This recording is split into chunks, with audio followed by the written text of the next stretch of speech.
Hello students, today we are going to study excretory products and the elimination. जैसे कि आपको पता ही है, एक्सक्रीटरी हम लोग एक्सक्रीटरी सिस्टम के बारे में इसमें पढ़ेंगे और जितने भी एक्सक्रीटरी प्रोडक्ट्स होते हैं एनिमल्स में और उनके एलिमिनेशन से रिलेटेड सारा कुछ हम स्टडी करेंगे। तो as you all know, animals accumulate ammonia, urea and uric acid. उनके साथ में ही कार्बन डाइऑक्साइड, वाटर, साथ में ही ions like sodium, potassium, chloride, phosphate, sulphate etcetera, ये सारे जो होते हैं एलिमिनेट करता है either by metabolic activities or by the mean like excess injection. These substances have to remove totally or partially. अब आपको पता ही है, जो भी एनिमल्स होते हैं वो एक्यूमुलेट कर लेते हैं क्या क्या, ammonia, uric acid, carbon dioxide, ये सारे प्रोडक्ट्स। और ये बॉडी के अंदर अगर एलिमिनेट नहीं हुए तो ये क्या एक टॉक्सिक बना लेते हैं। तो they need to be removed from the body either totally or partially. So in this chapter we are going to learn about the mechanism of elimination of these substances with special emphasis on common nitrogenous waste. तो हम इस chapter में पूरा ही study करेंगे कि what kind of nitrogen waste are there.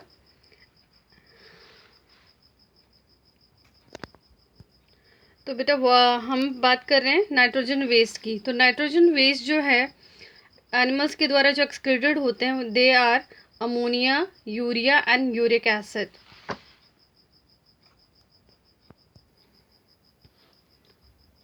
So the major nitrogenous waste are ammonia, urea and uric acid, which are excreted by the animals, and ammonia is the most toxic form and require large amount of water for its elimination.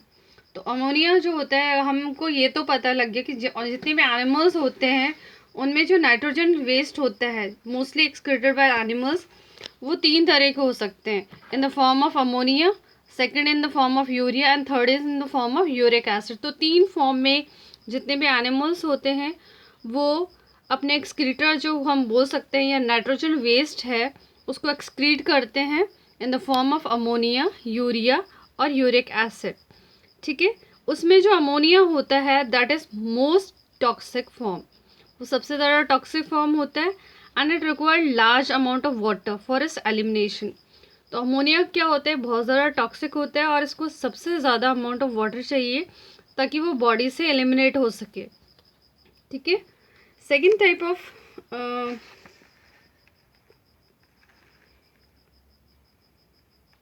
बेटा second type of जो है हमने बात की है nitrogen waste की, that is uric acid and being least toxic can be removed with minimum loss of water.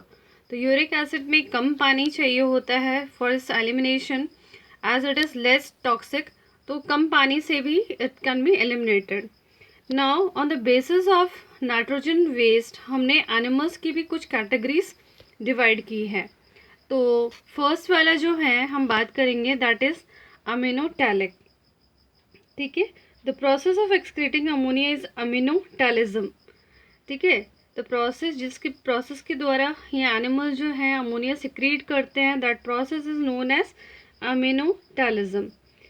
Like many bony fishes, aquatic amphibian and aquatic insects are ammonotelic in nature. तो हम as usual हम पहले ही पढ़ चुके हैं कि ammonia is most toxic. ठीक है, और इसके एलिमिनेशन के लिए क्या चाहिए, लार्ज अमाउंट ऑफ वाटर। तो ये जितनी भी हम पढ़ रहे हैं, बोने fish, aquatic amphibian and aquatic insect, सब क्या है, aquatic, that means they live in water. ठीक है, तो उनके पास ऑलरेडी बहुत वाटर है, तो उनको क्या है, अगर उनकी एक्सक्रीटरी प्रोडक्ट या नाइट्रोजन वेस्ट इज अमोनिया, तो ऑलरेडी उसको क्या है, एलिमिनेशन के लिए बहुत सारा पानी चाहिए। तो ये सारे जो एनिमल्स हैं already they are aquatic in nature, तो उनको क्या है, एक्सक्रीटरी प्रोडक्ट उनमें क्या है, अमोनिया, और अमोनिया एक्सक्रीट होता है। ठीक है, तो नेचर में ये है कि वो they are living in aquatic environment, so they can easily eliminate ammonia. ठीक है, that's why these animals are known as aminotelic animals. तो एनिमल्स को हम बोलते हैं ammonotelic. Okay, As ammonia, as it is readily soluble, is generally excreted by diffusion across body surface or through gill surface as ammonium ions. और जैसे कि ammonia जो है वो बहुत इजीली सोलेबल है और इजीली डिफ्यूज हो सकता है थ्रू द गिल सरफेस, क्योंकि वो क्या बन जाता है, अमोनियम आयंस की फॉर्म बन जाता है और it can be easily diffuse by the gills. ठीक है. सो इन एनिमल्स में ये जो है इजीली रिमूव हो जाता है. तो यहाँ पर जैसे दूसरे एनिमल्स में जैसे ऑर्गन्स होते हैं, किडनीज वगैरह की ज़रूरत नहीं पड़ती है. In comparison to these, terrestrial adaptation naturalize the production of lesser toxic nitrogen waste like urea and uric acid for conservation of water. इन्हीं की तुलना में अगर हम देखे जाएं, जो लैंड पे या टेरेस्ट्रियल एनिमल्स हैं, एक्चुअली वो उनकी बॉडी में ऐसा बना है कि अब उनको अगर उनके नाइट्रोजन वेस्ट अगर अमोनिया होता तो उनको बहुत ज़्यादा पानी चाहिए होता है. तो जो टेरेस्ट्रियल एनिमल्स होते हैं तो उनमें अडेप्टेशन ये है कि उनमें जो नाइट्रोजन वेस्ट है वो या तो यूरिया होगा या फिर यूरिक एसिड होगा. किस लिए? For the conservation of water. और फिर फर्स्ट चेंज तो यही है कि for the conservation of water.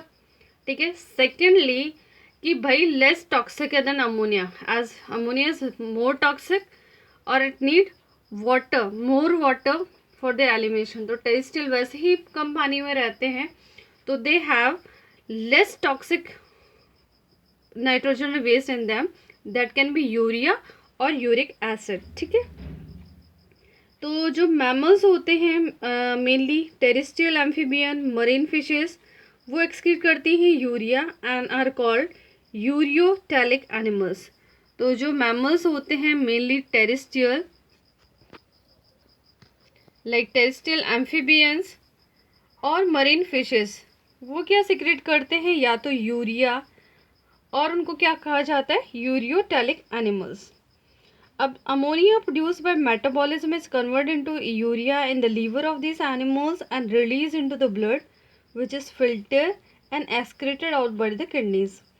इनमें क्या होता है, एक्चुअली जो अमोनिया होता है वो यूरिया में चेंज हो जाता है और फिर ब्लड में रिलीज हो जाता है, वहाँ जाके वो फिल्टर होता है और किडनीज के द्वारा एक्सक्रीटेड होता है.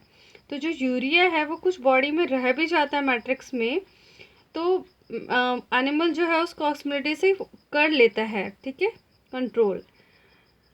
Now reptiles, birds, land snails, insects excrete nitrogen waste as uric acid in the form of pellet or the paste with minimum loss of water and called uricotallic animals. इसी के साथ में जो third category है तो वो है that is uricotelic animals. उसमें कौन कौन आता है, reptiles, birds, land snails, insect. ये क्या एक्सक्रीट करते हैं, कौन सा नाइट्रोजन वेस्ट एक्सक्रीट करते हैं, यूरिक एसिड. ठीक है, in the form of pellet और paste in with the minimum loss of water. ठीक है, आपको पता है ना बर्ड्स क्या करती हैं, हम हिंदी में बोलते हैं बीट वगैरह करती हैं, that is known as the form of pellet और पेस्ट फॉर्म. ठीक है, उसमें क्या होता है, मिनिमम लॉस ऑफ वाटर होता है और इनमें जो नाइट्रोजन वेस्ट है वो क्या होता है, यूरिकोटैलिक. हम फिर से एक बार बात कर. देखिए, फर्स्ट इज हमने कहा 3 टाइप के नाइट्रोजन वेस्ट होते हैं, ammonia, urea and uric acid. Those animal which secrete ammonia is known as ammonotelic, those which secrete urea is ureotelic. ठीक है, and those who secrete uric acid are known as uricotelic. ठीक है, अब अमोनियोटैलिक में कौन आते हैं, क्योंकि ये बहुत ज़्यादा टॉक्सिक होता है तो इसमें बहुत ज़्यादा पानी चाहिए होता है, तो इसमें ज़्यादातर कौन होते हैं, एक्वेटिक एनिमल्स, जैसे कि बोनी फिशेस, एक्वेटिक एम्फीबियंस और एक्वेटिक इंसेक्ट्स. ठीक है, सेकंड नंबर पे आता है यूरिकोटैलिक, जिसमें आते हैं एम्फीबियंस और मराइन फिशेस. ठीक है, हम बात कर सकते हैं, हम मैमल्स भी उसी में आते हैं जो क्या सिक्रेट करते हैं, nitrogen waste, that is urea. ठीक है, और लास्टली जो सिक्रेट करते हैं uric acid, they are uricotelic animals. ठीक है, जो यूरिक एसिड सिक्रेट करते हैं in the form of paste और पेलेट आर यूरिकोटैलिक एनिमल्स. ठीक है, अब हम बात करते हैं एक्सक्रीटरी स्ट्रक्चर्स की। डिफरेंट डिफरेंट एनिमल्स के अंदर डिफरेंट डिफरेंट एक्सक्रीटरी स्ट्रक्चर्स होते हैं। तो वैसे भी हमें पता है एनिमल्स में बहुत सारी फाइलम्स प्रेजेंट है, उसी के अकॉर्डिंग इनका एक्सक्रीटरी स्ट्रक्चर्स भी डिफरेंट डिफरेंट होता है। लाइक इन मोस्ट इनवर्टिब्रेट्स वो क्या होते हैं, सिंपलर ट्यूबुलर फॉर्म में होता है, while in some vertebrates it is complex tubular organs. देखिए इन वर्टिब्रेट्स के अंदर ये क्या ऐसा है, सिंपल ट्यूबुलर फॉर्म में है। और जैसे हायर वर्टिब्रेट्स की तरह हम बात करेंगे, this structure became into the complex tubular organ we all know is kidney. ठीक है, कुछ में किडनी की फॉर्म में होगा, कुछ में और में। तो हम सिंपली हम बोल सकते हैं कि कुछ इनवर्टिब्रेट्स में ये ट्यूबुलर फॉर्म में है इनवर्टिब्रेट्स में, और जैसे जैसे हम आगे कॉम्प्लेक्सिटी में बढ़ते जाएंगे यानी वर्टिब्रेट्स की तरफ बढ़ते जाएंगे, ये जो ट्यूबुलर स्ट्रक्चर है वो कॉम्प्लेक्स होता जाएगा। जैसे कि कुछ एग्जांपल्स यहाँ पर दिए गए हैं अपनी बुक में। फर्स्ट इज जो एक्सक्रीटरी स्ट्रक्चर हम बोलते हैं, या हम बोल सकते हैं एक्सक्रीटरी ऑर्गन्स भी बोल सकते हैं। तो फर्स्ट एक्सक्रीटरी ऑर्गन जो है उसका नाम है प्रोटोनेफ्रिडिया और फ्लेम सेल। ठीक है, प्रोटोनेफ्रिडिया और फ्लेम सेल ये किस किस में पाया जाता है, तो it is found in platyhelminthes, rotifers, annelids and cephalochordate. ठीक है, इसके एग्जाम्पल भी दिए हैं, that is planaria and amphioxus. ठीक है, फ्लेनेरिया जो है वो प्लेटीहेमेंथिस का एग्जाम्पल है, and amphioxus you all know is a example of cephalochordate. तो जो फर्स्ट ऑर्गन है जो हम बात कर रहे हैं, या जो हम एक्सक्रीटरी स्ट्रक्चर की बात कर रहे हैं, दैट इज प्रोटोनेफ्रिडिया। प्रोटोनेफ्रिडिया और we can say flame cells are the excretory structures found in platyhelminthes, rotifers, annelids and cephalochordate, that is amphioxus. ठीक है, protonephridia are primarily concerned with ionic and fluid volume regulation, that is osmoregulation. जो protonephridia होते हैं इनके द्वारा आयनिक और fluid volume regulation होती है, जिसको हम ऑस्मोरेगुलेशन भी कहते हैं। तो they are responsible for that. ठीक है, next structure I have written also that protonephridia are concerned with ionic and fluid volume regulation, that is osmoregulation. They control osmoregulation. Okay, now next structure or excretory structures found is nephridia. The nephridia are the tubular excretory structure of earthworm and other annelids. Okay, it is the structures found in earthworm or other annelids. So most of the most of the annelid animals and earthworm contains excretory organ as nephridia. Third one is, and nephridia usually help to remove nitrogen waste and maintain a fluid and ionic balance. ठीक है, next organ is Malpighian tubules. These are the excretory structure of most of the insect including cockroaches. तो cockroaches have Malpighian tubules as their excretory organ. तो जो cockroaches होते हैं उनमें Malpighian tubules होते हैं, ये excretory organ की तरह काम करते हैं उनमें, और help in the removal of nitrogenous waste and osmoregulation. तो ये नाइट्रोजन वेस्ट में भी हेल्प करते हैं, रिमूवल ऑफ नाइट्रोजन वेस्ट में हेल्प करते हैं, क्योंकि एक्सक्रीटरी ऑर्गन है ना, and it is help in osmoregulation. And fourth type is antennal gland और ग्रीन ग्लैंड्स. दीज परफॉर्म, और we can say they perform the excretory function is crustacean like prawn. Prawn के excretory organs होते हैं green glands. तो हम एक बार वापस से रिवाइज कर लेते हैं कि किस किस फाइलम में या किस टाइप के एक्सक्रीटरी ऑर्गन्स होते हैं. ठीक है, first is protonephridia or flame cells. These are present in platyhelminthes, rotifers, annelids and cephalochordate. Next one is nephridia, which is a tubular excretory structure found in earthworms and annelids. Third one is Malpighian tubules, which is an excretory system found in insects like cockroaches. And fourth one is antennal glands or green glands, which is found in prawns. Okay, now we will move forward to the structure of human excretory system. ये तो बात हो गई, हमने different different phylums की बात करी. अब हम बात करेंगे ह्यूमन एक्सक्रीटरी सिस्टम की, कि ह्यूमन में एक्सक्रीटरी सिस्टम कैसा होता है. Now, human excretory system consists of a pair of kidneys, one pair of ureter, and a urinary bladder and a urethra. Now, in human, the excretory system consists of a pair of kidneys, one pair of urethra, a urinary bladder and a urethra. तो ये आपको पता ही है. यहाँ हम structure में बात कर लेते हैं कि पेयर ऑफ किडनी, ठीक है, ureter, urinary bladder and urethra. ठीक है, ये जोड़े में है, they are present in pair.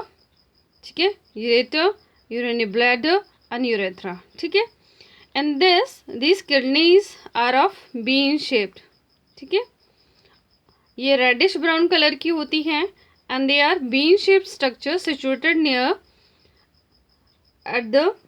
situated between the level of last thoracic and third luminal vertebra close to the dorsal inner wall of the abdominal cavity. ठीक है, abdominal cavity में last thoracic और थर्ड ल्यूमिनर वर्टेब्रा. ठीक है, vertebra is backbone, तो उसकी वहाँ पर सिचुएटेड होती हैं. And each kidney of an adult human measures 10 to 12 centimetre in length. अगर हम लेंथ की बात करें it is of 10 to 12 centimetre in length. Width की बात करें it is 5 to 7 centimetre in width, 2 to 3 centimeter in thickness with average weight of 120 to 170 gram. ठीक है, this is the measurement of an kidney. And toward the center of the inner concave surface of a kidney is a notch called hilum through which ureter, blood vessels, nerves enter. तो here is the hilum. ये जो notch दिख रहा है आपको, ये notch जहाँ पे सारी जो नर्व्स होती हैं, ब्लड वेसल्स होती है, that enters into the kidney. Okay, and this notch is known as hilum. Inner to the hilum is a broad funnel shaped space called the renal pelvis with the project called calyx. अगर हम बात करें, अगर kidney को, इस kidney के cover को खोल दिया गया है जैसे कि यहाँ पर, ठीक है, तो यहाँ पर अगर बात करें, एक मिनट, हाँ जी बता, दिस पोर्शन, इसको हम बोलते हैं पेल्विक्स. और इसकी जो इनर साइड है मैं आपको दिखा, देखिए ये जो इनर साइड है यहाँ पर, ये जो आपको ब्राउन कलर की ये जो दिख रहे हैं, ये वाली जो एरो जा रही है, ये कैलेक्स. ठीक है, तो हमने अगर बात की कि हमने कहा यह हाइलम था, जहाँ पर ये दिख रहा है आपको red and blue, these are the blood vessels जो यहाँ से एंटर होती हैं. फिर बाद में कौन था, पेल्विक्स, और पेल्विक्स से आगे ये डिवाइड हो गए किसमें, कैलेक्स के अंदर. ठीक है,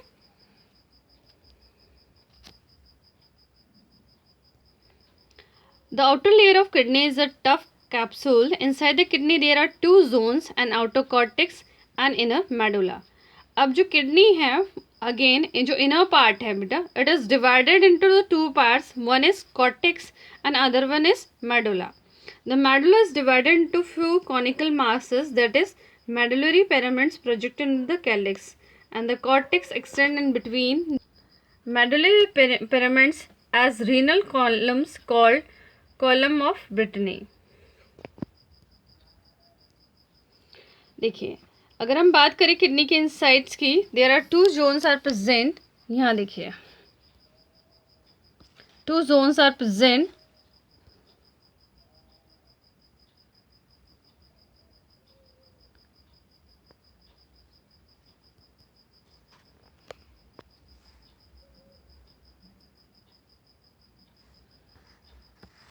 तो one is outer, one is, यहाँ देखिए क्या प्रॉब्लम आ रही है, ये देखिए ये है कॉर्टेक्स. ठीक है, एंड यहाँ बेटा ये है दिस इज मेडुला. तो यहाँ पर ये बोल रहा है कैलेक्स के अंदर medulla is divided into few conical mass projected in the calyx, that is pyramids. तो यहाँ कैलेक्स के अंदर आपको ये दिख रहे होंगे, दीज आर पिरामिड्स. ठीक है, and the cortex extend in between the medullary pyramids and renal column called column of Brittany. तो यहाँ पर जो पिरामिड्स की फॉर्म में है रीनल कॉलम, यहाँ की बात कर रहा है.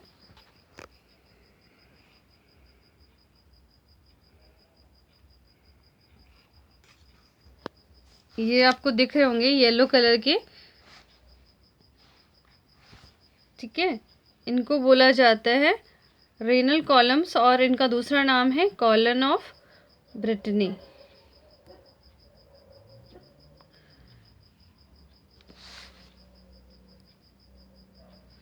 Now each kidney has nearly 1 million complex tubular structure called nephron. अगर हम बात करें कि किडनी किससे बना हुआ है, तो किडनी बहुत सारे जो स्ट्रक्चर्स हैं that is known as nephron, उनसे बना हुआ है। आपकी बुक में स्ट्रक्चर भी दे रखा है, ये है नेफ्रॉन का स्ट्रक्चर। ऐसे कई सारे मिलियन ऑफ नेफ्रॉन है, उनसे जो है किडनी बना हुआ होता है। Which are the functional unit, और each nephron has 2 parts, the glomerulus and renal tubule. तो इस चीज़ को बोला जाता है बेटा glomerulus and this is called tubule. ठीक है, येलो पार्ट। तो glomerulus is a tuft of capillaries. आप देख ही रहो एक कप जैसा स्ट्रक्चर है और उसमें क्या है, गुच्छा है ऑफ कैपिलरीज, इसको बोलते हैं ग्लोमरस। ठीक है, तो यहाँ पर ये बना होता है एफरेंट आर्ट्रियोल से, ये आपको दिख भी रहा होगा, एफरेंट आर्ट्रियोल से और रेनल आर्टरी से। Blood from the glomerulus carried away by efferent, यहाँ से ब्लड आता है और इफरेंट से जाता है, इफरेंट आर्टरी से। The renal tubules begin with a double walled cup like structure called Bowman capsule. तो रेनल ट्यूब्यूल जो शुरू होता है इस वाले स्ट्रक्चर को बोलते हैं बोमन कैप्सूल। यहाँ पे जाता है, then is come to the glomerulus. ठीक है, the renal tubule begin with a double walled cup like structure called Bowman capsule which includes the glomerus। तो glomerus के अंदर ही Bowman capsule होता है। glomerus के बाद में along with the Bowman capsule is called Malpighian body। मतलब इन दोनों को, glomerus और Bowman capsule दोनों को मिला के हम बोलते हैं Malpighian capsule, Malpighian body या फिर renal capsule। ठीक है, the tubule contains further to form a highly coiled network called proximal convoluted tubule। तो इसको, ये जो आपको दिख रहा है ये वाला स्ट्रक्चर जो कर्व्ड है, it is known as proximal convoluted tubule।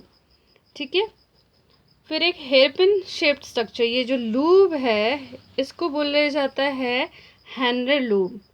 ठीक है, और इस हेनरी लूब में भी कौन सा लूब होता है, असेंडिंग एंड डिसेंडिंग। तो आपको यहाँ शो भी कर रहा होगा डिसेंडिंग एंड असेंडिंग, ये descending and this one is ascending. ठीक है, उसके बाद में ये वाला जो कॉइल्ड अगेन वापस आ गया है, this is known as distal convoluted tubule.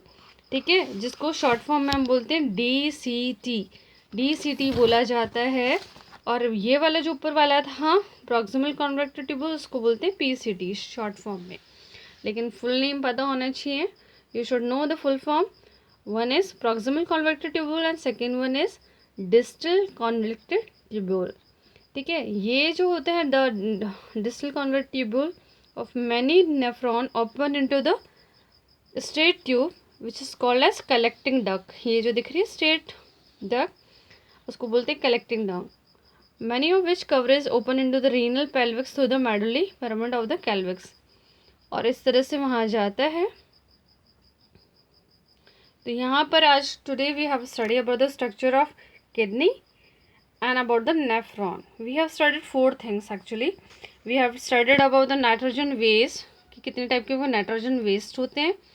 तो we have studied today कि there are 3 types of nitrogen waste, that is urea, uric acid and ammonia, and according to the excretion, animals are also categorized on the base of their secretion of nitrogen waste are as uricotalic, aminotalic and ureotalic। ठीक है, now we also study about the excretory structures।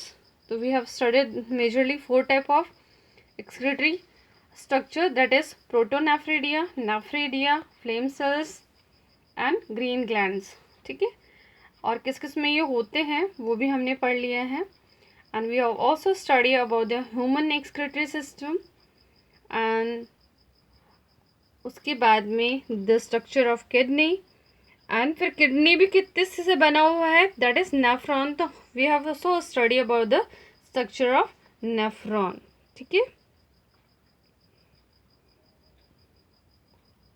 तो here I and this video, we will continue this topic till then, thank you.